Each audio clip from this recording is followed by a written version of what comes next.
15, 16, 17 और 18 में लाई करते हैं, क्योंकि वो जो ये एज ग्रुप है ना 15 to 18 एज ग्रुप, यहाँ पर बच्चे बहुत ज़्यादा पैनिक हो जाते हैं। और इसी के साथ साथ आज मैं आपके सामने इंट्रोड्यूस कराने जा रहा हूँ एक ऐसी रिपोर्ट जो बिल्कुल रिकवर्ड रिपोर्ट है वेरिकोसील की।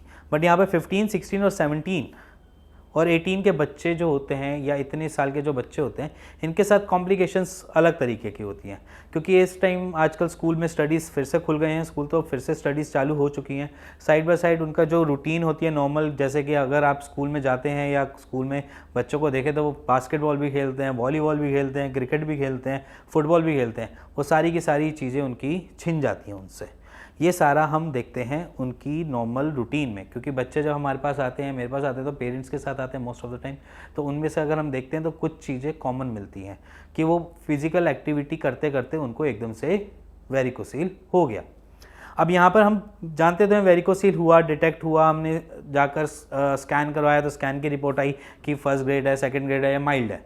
अब यहाँ पर बच्चों को कुछ करने की ज़रूरत नहीं है, कुछ टाइम उन्होंने सिर्फ सपोर्टर यूज़ करना है और उसके साथ साथ उनमें और डाइट में मॉडिफिकेशन करनी है, और थर्ड उन्होंने अपना लाइफस्टाइल को थोड़ा सा ठीक करना है। और अगर यही रूटीन उनकी 2-3 साल बनी रहती है तो हम जो देखते हैं अपने क्लिनिकल उसमें प्रैक्टिसेस में देखते हैं तो उसमें हमें क्या मिलता है, उसमें मिलता है कि जब बच्चा ही ग्रोन अप हो रहा होता है तो वो धीरे धीरे खुद ही हील होके नॉर्मल हो जाती है उनकी वेरिकोस वेन्स। मतलब वो नेक्स्ट जो रिपोर्ट आती है या जो उनकी नेक्स्ट क्वार्टर रिपोर्ट आई या हाफ ईयरली उनकी जो रिपोर्ट आती है उसमें वो पास निकलते हैं, आई मीन टू से वो ठीक निकलते हैं, उनमें कोई एबनॉर्मलिटी या जिसे मैं बोलूँ कोई भी वेरिकोसील डिटेक्ट नहीं होता।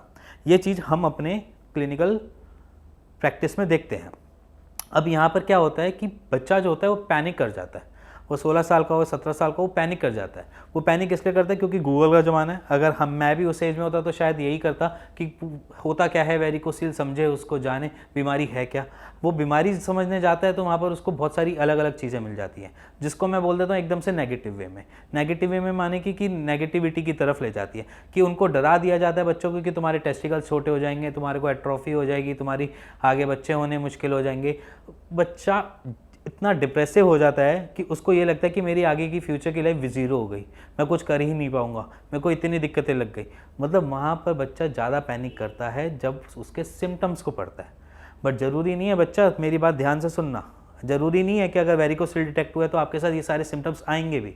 और ऐसा भी हो सकता है हर 3 महीने या 4 महीने के बाद क्या पता आपकी वेरिकोसील जो है वो ठीक हो जाए। सिर्फ आपको कुछ नहीं करना, मैंने जो एक्सरसाइज बना रखी है उसको फॉलो करना है, दूसरा डाइट को फॉलो करना है, डाइट की भी वीडियो मैंने बना रखी है उसको फॉलो करना है, और इसके अलावा आपको कुछ करने की ज़रूरत नहीं है। आपने सिर्फ सपोर्टर डालना है अपनी फिजिकल एक्टिविटी के टाइम। जब आप थोड़ा बहुत वॉक, देखो मैं साफ बोलूँगा, जब आपके पास वेरिकोसील डिटेक्ट हो गया ना तो आपने कुछ भी कूदा दानी वाली चीज़ें नहीं करनी। आई मीन टू से ना आपने कोई वॉलीबॉल खेलना है, ना बास्केटबॉल खेलना है, ना आपने कोई रनिंग करनी है। उन सब चीज़ों से थोड़ा सा प्रिकॉशन ले लेना, वहाँ पर अपनी स्टडीज़ को ज़्यादा फोकस कर लेना। मतलब पढ़ाई वढ़ाई में थोड़ा ज़्यादा इंडल्ज हो जाओगे तो अपने आप ही वो थोड़ी सी चीज़ें कम हो जाएंगी। और वैसे भी ये जो सर्टेन एज होती है ना 10th 12th के आसपास होती है, तो इस टाइम मोस्ट ऑफ द बच्चों के बोर्ड्स हो रहे होते हैं या 11th के होते हैं एग्ज़ाम। 11th में बहुत से बच्चे कहते हैं कि टफ़ होती है 11th, ऐसे 10th से 11th में जाते हैं, तो वो टाइम पीरियड आपके स्टडीज़ पे ज़्यादा काम आ सकता है, रादर देन अगर आप कुछ खेल कूद रहे हैं वहाँ पर दिक्कतें बढ़ाओगे, उससे बेटर थोड़ा बहुत टाइम स्टडीज़ की तरफ चले जाना। और आगे आने वाला जो जनरेशन है, डॉक्टर्स बनो, इंजीनियर्स बनो, बहुत सारी चीज़ें जो आगे आपको और अलग फील्ड में ले जा सकते हैं। बट यहाँ पर स्टैटिक यही बोलूँगा मैं आपको, इस टाइम पे यही बोलूँगा, अगर वेरिकोसील डिटेक्ट हुआ है तो घबराना मत। अगर आप कुछ भी समझना है, सुनना, और आपको लगता है कि हाँ इसके बारे में थोड़ा और बताऊँ, या इसके बारे में आपको लगता है कि कुछ और समझना चाहिए, तो आप नीचे दिए हुए नंबर पे मेरे को कमेंट भी कर सकते हैं, और मेरे नीचे दिए हुए नंबर पे आप मेरे को फ़ोन भी कर सकते हैं, कॉल भी कर सकते हैं, और अपनी रिपोर्ट्स को शेयर भी कर सकते हैं। अगर हमारे को लगता होगा कि आपको नीड होगी तब उसके बाद ट्रीटमेंट में इन्वॉल्व करेंगे, उससे पहले आपको ट्रीटमेंट में इन्वॉल्व नहीं करेंगे, क्योंकि थ्रू द टाइम पीरियड जब हम 20-22 के या 24 के पहुँचेंगे, क्या पता वो सेल्फ हील्ड होकर ही ठीक हो जाएगा। तो उसके लिए पैनिक नहीं होना, परेशान नहीं होना, और अपने आप को काम डाउन रखना और खुश रहना जितना रह सकते हो। कभी डिप्रेशन मत लेना, कभी कुछ ऐसा मत सोचना कि आपके साथ कुछ गलत हुआ है। अगर आपको ये वीडियो समझ आई हो, पसंद आई हो, और आपको लगता है कि हाँ ये आपके दोस्त को है और वो वेरिकोसील का पेशेंट है, तो आप उसके साथ शेयर कर सकते हैं। और इसी के साथ साथ अगर उसको पूछना हो या कुछ करना हो या आपको समझना हो वेरिकोसील के बारे में, तो आप मेरे को कमेंट कर सकते हैं। और इसी के साथ अगर आपको कुछ भी जानना हो वेरिकोसील के बारे में तो मेरी टीम को आप कॉल करो, रिपोर्ट्स भेजो और आस्क करो।